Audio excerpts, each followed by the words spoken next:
Wala naman, dito lang sa bahay. Bakit? Dito lang. Nakaayos ka na. Ganito naman ako palagi. Kahit nasa bahay nakaayos. Minsan, pag ayun, tinatamad, mukhang nanay. Mukhang nanay, katulad ng nanay. Hello, Trump. Nakaayos lang kasi grabe sa mukhang nanay. Basta ganun. Kasi gusto ko matulog ulit. Tinaantog pa ako eh. Tulog ako mamaya. Pag ano na ako, malobat. Wala. Wala niya. Wala. Nasa malayo.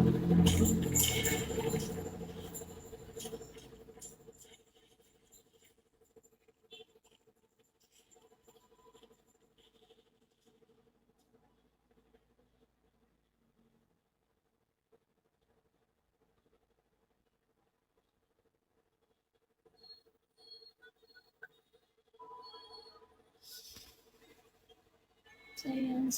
Sinabi mo pa naman. Nasa malayo.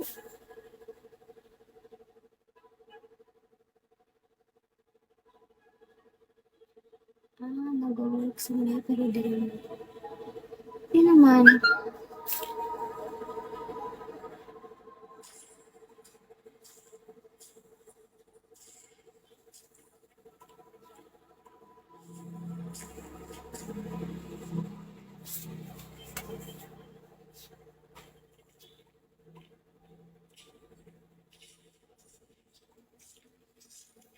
Okay, gets mo lang.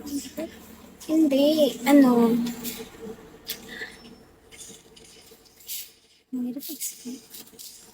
Ano kasi, di ba, nagsuschool kami dito.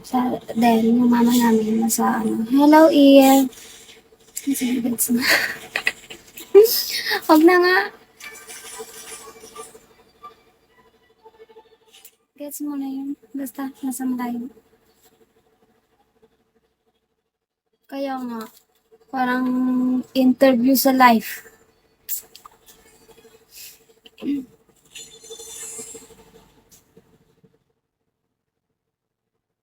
Nasa malayo lang.